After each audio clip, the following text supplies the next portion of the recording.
ஓம் நம சிவாய் நம ஆனந்த வணக்கம். அன்பர்களே, பிரதோஷம், பிறந்த தோஷத்தையும் பிரதோஷத்தையும் நம் வாழ்வில் சந்தோஷத்திற்கு தடையாக இருக்கக்கூடிய எப்பேற்பட்ட தோஷத்தையும், அதுவும் செவ்வாய்க்கிழமையுடன் இணைந்து வரக்கூடிய பிரதோஷம் ருணஹர பிரதோஷம் என்று சொல்வார்கள்.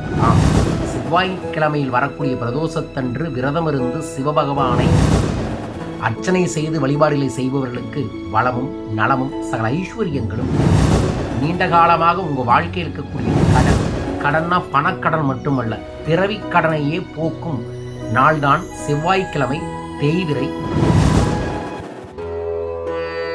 வரும் செவ்வாய்க்கிழமை அமையக்கூடிய இந்த பிரதோஷத்தன்று காலையில் எழுந்திரித்து தலைக்கு குளித்துவிட்டு காலை மதியம் எந்த உணவும் எடுத்துக்கொள்ளாமல் சிவசிவ சிவசிவ என்கின்ற மந்திரத்தை மட்டுமே முழுமையாக உங்களுள் உச்சரித்து கொண்டு இருங்கள்.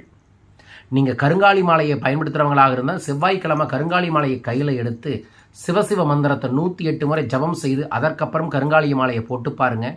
ஒரு உன்னதமான தெய்வீக உணர்வை நீங்கள் உணர முடியும்.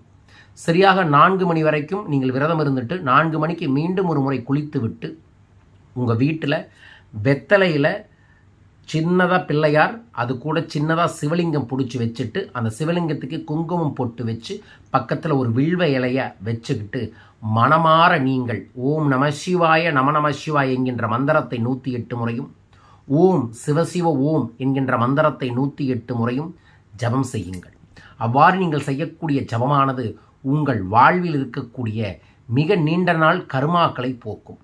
அதற்கப்புறம் அன்றைய தினத்தில் நீங்கள் 4 மஞ்சள் வாழைப்பழத்தை வச்சுட்டு காமதேனுக்குரிய மந்திர ஜபம் செய்யணும். அந்த மந்திர ஜபத்தை நான் டிஸ்கிரிப்ஷன் பாக்ஸில் இருக்கக்கூடிய டெலகிராம் லிங்க்கில் உங்களுக்கு அனுப்பி விடுறேன். அந்த லிங்க்கில் ஃப்ரீ மெம்பர்ஷிப் ஆயிக்கங்க. தொடர்ந்து அதில் பல மந்திரங்களை கொடுத்துட்டு இருக்கோம். பிரதோஷத்தன்னைக்கு காலையில் நான் காமதேனு மந்திரத்தை அனுப்பி விடுறேன். அந்த காமதேனு நந்தி அஷ்டகத்தை முழுசாக ஒரு முறை படித்து விட்டு அந்த 4 மஞ்சள் வாழைப்பழத்தை வீட்டுக்கு பக்கத்தில் இருக்கக்கூடிய ஏதோ ஒரு பசுவுக்கு கண்டிப்பாக கொடுங்க.